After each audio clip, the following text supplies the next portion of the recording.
In this lecture, I want to cover a few odds and ends about hash tables with a really interesting application towards the end.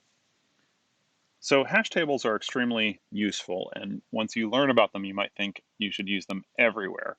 They do have their downsides. One thing that I didn't mention previously, but you may have picked up on already, is the fact that when you are using a hash table, the insertion order gets lost. So there's no inherent order in the table. So if you wanted to iterate over the items in a hash table, naively, you just have to walk across all of the items, or the entire table, and look for active entries and report those.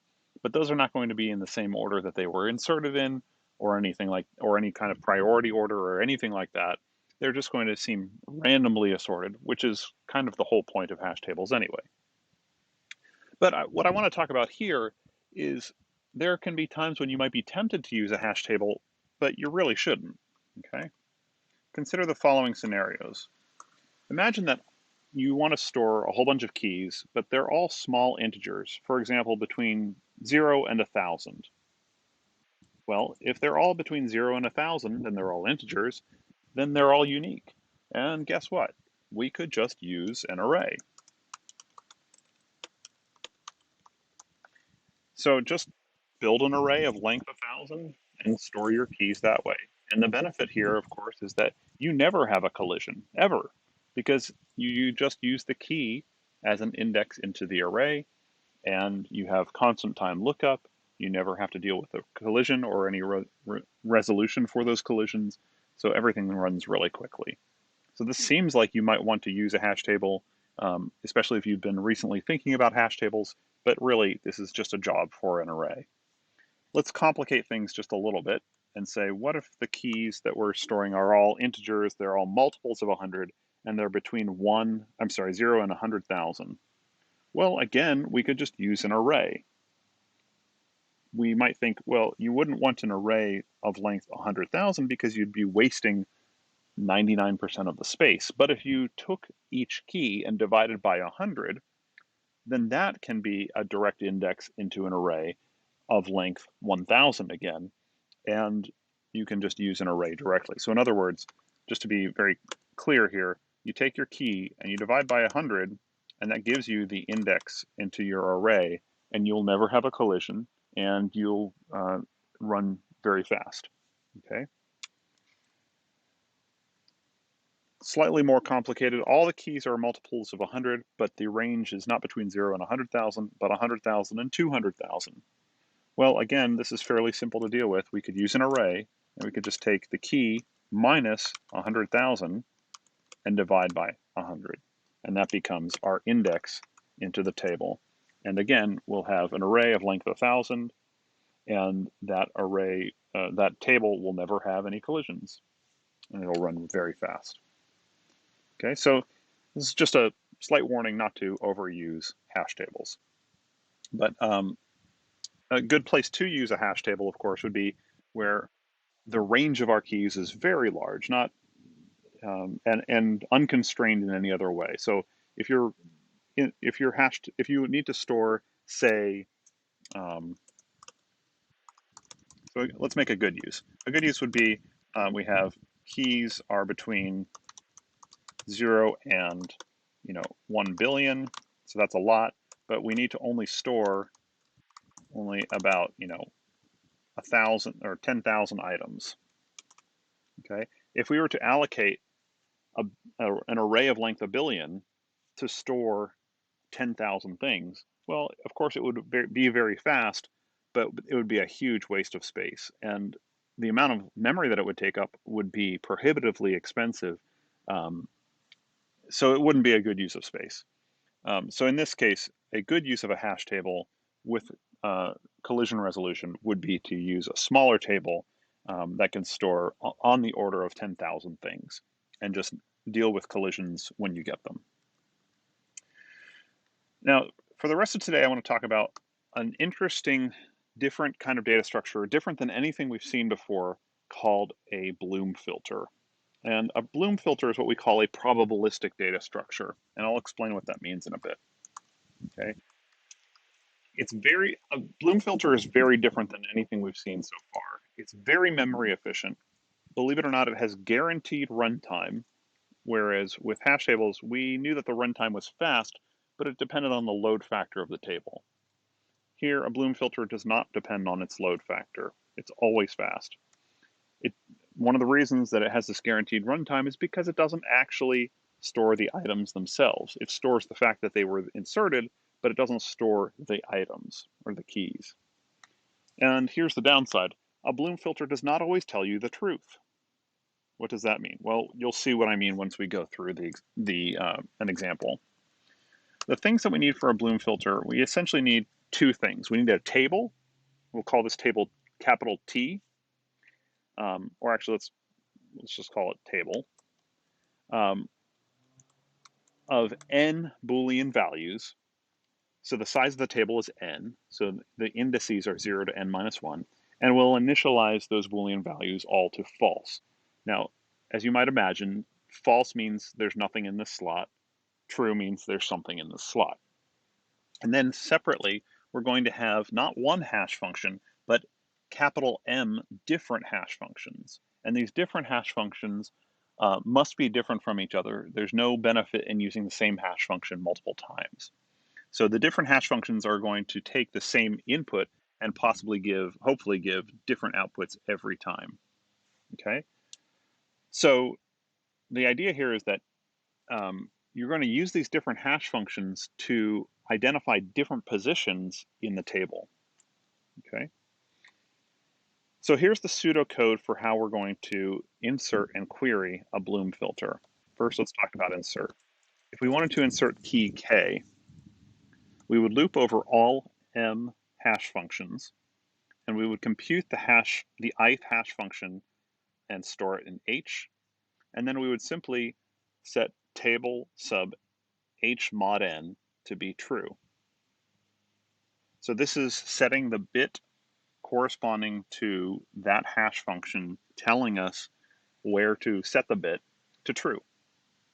And we do this for all m hash functions. Now notice that this means that we're going to set up to m bits true in the table itself. It could be that we're setting fewer than m bits true, because it could be that two different hash functions return the same hash value. It could also be that some entry in the table that we're setting to true was already set to true in some previous insertion. We'll get back to that. Okay, so this is insert. So inserting k, notice that we never actually store k in the table, but instead what we do is we store a bit pattern in the table that corresponds to which bits are selected by these m different hash functions. Now, if we want to query for some key k, we do a similar procedure. We loop over the m hash functions, we compute their hash value, and we look and we see if it's not true that the bit corresponding to this hash function is set to true, then we return false. Now, why would we do that? If we had inserted k previously, then all the bits corresponding to those m hash functions should be set to true. So if we find a bit that's set to false, then it must be that that key was never inserted. Otherwise, all of the bits associated with that key would be true. Finally, if all those bits were true, then we return true. It is in the hash table, or in the Bloom filter rather. Okay. Now, there are two major issues with the Bloom filter. Okay. I'm going to hide some of these. Whoops. Okay. So there are having troubles here. Okay. There are two major issues with the Bloom filter. And the first major issue with the Bloom filter is that it can lie to us. Why would it lie to us? Well, imagine that there is a bit pattern corresponding to some key, and that key was never inserted into the table. Notice that the query function says, well, as long as all the bits associated with this key are set to true, then we'll return that it is in the Bloom filter. But since we never stored the key, we can't actually be sure that that is correct. In other words, if the Bloom filter tells us, yes, this thing is in the Bloom filter, it was previously inserted. If it tells us yes, if it tells us true, it could be lying to us. However, if it returns false, we know that it's not lying to us. We know it's telling the truth. So this is a probabilistic hash data structure, because with some non-zero probability, the data structure, the Bloom filter, will tell us that something is in the table when it's in fact not in the table. And to prove this to you, I mean, imagine that all the bits were set to on in the entire table. Well, then anything you query for is the Bloom filter will tell you is in the table. Anything. Okay, so the Bloom filter, if it tells you that something's in the table, it could be lying to you. But if it tells you that it's not in the table, you know that that's the truth. Because if it, the only reason it would tell you that it's not in the table is if some bit was turned off, and all the bits for a given key should be turned on when you inserted it. So that's the first issue, is that it can lie. That's the probabilistic that's the meaning behind the probabilistic part of this data structure. The second issue is, can we remove? Notice that I went over the pseudocode for insert and for query, but not for remove. So how do we remove from a Bloom filter? Well, we really can't. Why can't we? You'd think that we could write a remove function that's basically something like this. If we took the insert code and we changed it to be a remove, and we just set all these to false, wouldn't that be a remove? Well, that wouldn't work. And the reason why that wouldn't work is because you may be setting bits to false that were set to true by some other key. And so when you remove a key in this manner, you're not only removing that key, you're removing any other key that also had set any of those corresponding bits to true. So you can't do that. Okay. However, so a Bloom filter you can't remove from, but there are simple ways that we could change the Bloom filter to allow removal. Okay, to a certain degree. If you consider each of these Booleans that we've been talking about in the table as a 1-bit saturating counter. Now, what's a 1-bit saturating counter? Well, you know what a 1-bit counter is. It's either 0 or 1, as opposed to a 2-bit counter, which is 0, 1, 2, or 3. Okay.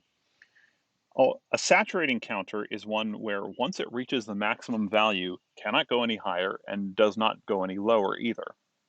So once we reach the largest level, which is 2 to the first minus 1, which is 1, we cannot change it anymore. If we change all of these Boolean values, which you can think of as a 1-bit counter, to a 3-bit counter, say, or a 4-bit counter, or however many you'd like, then you can remove so long as you have not reached the largest level yet. So for example, if some table entry had a count of, if we were using a 3-bit counter, and some table entry had a count of, say, 5, then we could remove by decrementing that counter down to 4. Why can we do that? Because we know that that is an accurate count, that we have not reached the maximum level. But once we reach a maximum count, like for a 3-bit counter, that would be 7. Once we reach 7, we can't decrement it again because we don't know if that's actually 7 or if it's more than 7 items that were inserted and that incremented that counter. So we could use a saturating counter. Of course, this requires more memory because instead of using 1 bit per table entry, we're now using, say, 3 bits per table entry. So that increases the memory requirement for our filter. Now, I want to talk briefly. I often get questions: why is a Bloom filter useful, especially if it's lying to you? Well, an example I like to propose is, suppose that you have a database that you want to query, and you want to find out, is some entry in the database or not? Well, going to the databases are large and they might be slow. I mean, databases are fairly fast, but imagine that going to the database is much slower than just asking a question of something that is very close to the CPU in memory. CPUs have memory hierarchies, right? You have level 1 cache, level 2 cache, level 3 cache. then you have main memory, and then you have the disk, and then after the disk you might have the internet. And so you have these hierarchies of memory which are faster to slower to get to. Well, if you wanted to query the database, you might ask, is this item in the database? You could do a lookup in the following manner. Put a Bloom filter between the CPU and the database. If the Bloom filter says, no, that thing is not in the database, then you can be sure that it's right. You know that a Bloom filter, when it tells you no, that it's not lying to you. And so you don't have to go to the database. You've saved yourself a trip all the way to the database, which might have been expensive. Otherwise, if the Bloom filter says, yes, I think it's in the database, well, it could be lying to you, but then you can go ahead and search the database for that item and learn the actual truth of whether it exists in the database or not. But in the first case, if the Bloom filter told you no, then it saved you a trip to the database and it could make it much faster. And because a Bloom filter is so small relative to a database, because it's not actually storing the items, it can be stored in a small amount of memory, so it could fit inside a very small cache, like a CPU cache. A couple other benefits of Bloom filters. I already mentioned this. You can represent the quote-unquote universe. In other words, if you turned all the bits on in a Bloom filter, then it could be as if the Bloom filter says everything belongs in this Bloom filter. No matter what you query, it belongs. Whether that's useful to you or not depends on your application, but it's an interesting side effect of the Bloom filter structure. And you can't really do that with any other kind of hash table that we've looked at. In addition, it has a little bit of privacy implications. Since we're not storing the keys themselves, it can be hard to reverse engineer what's actually been inserted into the table. And so there's a level of privacy there.